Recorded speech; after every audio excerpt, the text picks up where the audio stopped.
Hey guys, welcome back to Potty Mouth Moms. My name is Veronica. If you don't know me, if you do, welcome back. Please forgive me. I just had a tearful moment. I read something and it resonated with me, but I'm being instructed to leave you with this message. It's from the Tree of Life Bible. It's Psalms 35, what I talked about earlier today on my live, and it's justice for the oppressed. And I did write it down because it did resonate. It's the Psalm of David. Adonai, oppose those who oppose me. Fight those who fight me. Take hold of shield and buckle and use up to my help. Draw out also a spear and battle axe. Stop those who pursue me. Say to my soul, I am your salvation. May those who seek my life be ashamed and disgraced. May they be turned back and humiliated, those who plot evil against me. May they be like chaff before the wind, with the angels of Adonai pursuing them. May their way be dark and slippery, with the angel of Adonai pursuing them. For without cause they hid their net for me, and without cause they dug a pit for my soul. Let ruin come upon him by surprise.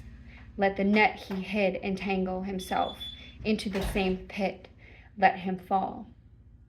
Then my soul will rejoice in Adonai and delight in his salvation. All my bones will say, Adonai, who is like you, rescuing the poor from one too strong for him, the poor and the needy from one who robs them. Violent witnesses rise up. They ask me questions about things I know nothing about. They repay me evil for good. My soul is forlorn. But as for me, when they were sick, my clothing was sackcloth. I affected my soul with fasting. My prayer kept returning to my heart. I went out mourning as though for my own friend or brother. I bowed down dressed in black as though for my own mother. But my stumbling they gathered in glee. Wretches gathered against me whom I did not know, tearing at me without causing. They mock me profanely, as if at feast. They gnashed at me with their teeth. My Lord, how long will you look on? Rescue my soul from their ravages, my solitary existence from the lions. I praise you in great assembly, acclaiming you amongst a throng of people. Do not let my deceitful enemies gloat over me without cause, nor let those who hate me for nothing wink an eye.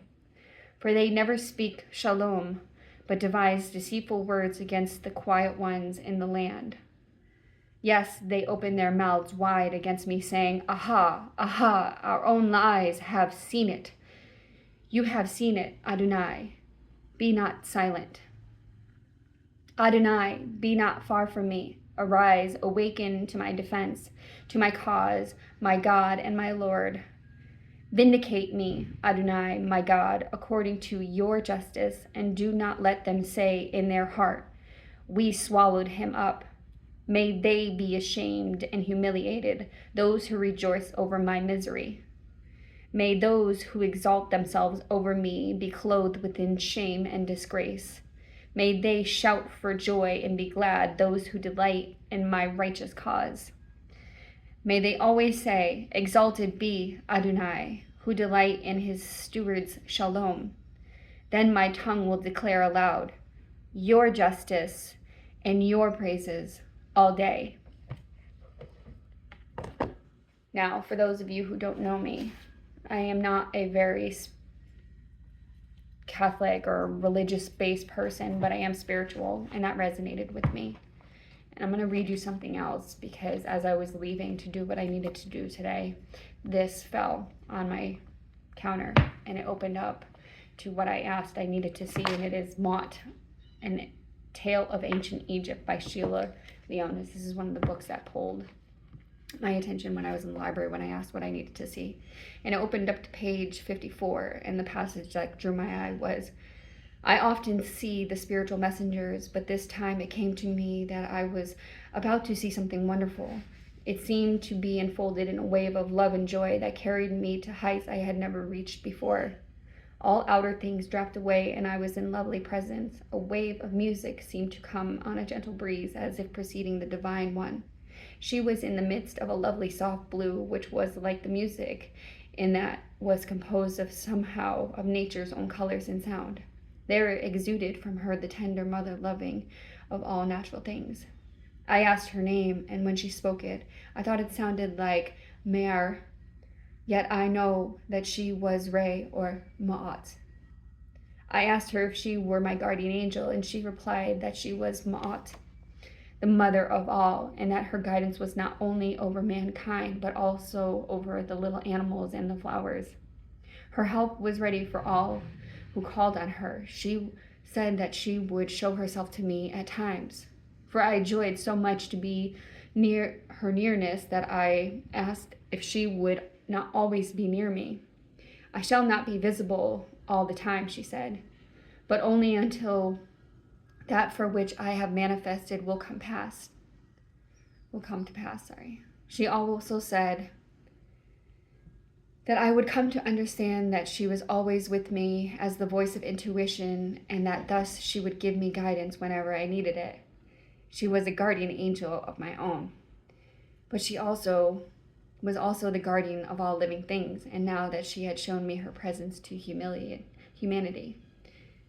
Hodis paused and meditated for a while. Her voice spoke no words. It came as a music, which I was able to understand as if it were common speech. At first, it was like chords that unwound into lovely melodies and harmonies, and even now its meaning seems to still be unfolding. The boy sighed, and his face shone with happiness. I love her so. I can't bear her to be away from me. Anebo, said reverently, the mother of all the gods. I have often had her near me, but not until now have I known her. Blessed art thou, O Hodis, to be thus encompassed so nearly by the great mother love. Would that I, too, could have glimpsed of this great and holy power. All my life is dedicated to her service, yet there are so many lives ahead of me before I can hope to see her manifest unto me. When I asked, or Nubis, about the Great Mother, continued Anibu, and if it were to priests only that she manifested as their goddess, he said that I seemed to think that she appeared only to males. But this, he went on, was not so, for usually it is women who are inspired by the Mother of Gods. Few in number are the males who contact her presence, and these males are never without something in them of the nature of woman. But whoever is allowed the blessing of her presence receives the replenishing power which is different from all other kinds of inspiration and contact made possible by the gods and the celestials.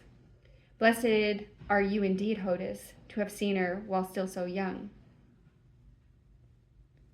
The first degree of initiation, went on Anibu, is to hear and follow her inner guidance, and in this you have already been shown the divine law. The second initiation is in opening the ears to discipline. You have spoken with the mother of the gods. To be able to obey and serve her at her own sweet command will mean that you will spend your days in joy and your years in pleasure.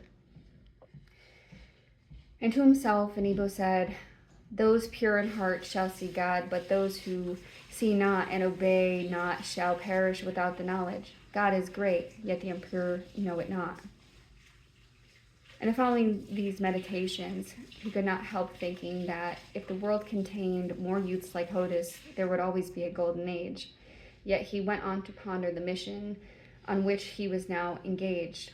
In his own degree, he was helping to prepare for the time when a new civilization would be in need of spiritual food. He was keeping safe the gems of the great talisman against the time when the divine powers would again be given to man, and in that day of need, the great magnet would attract the divine messenger suitable to the age. I'm not going to continue on, but I hope you find something in this. Have a great day.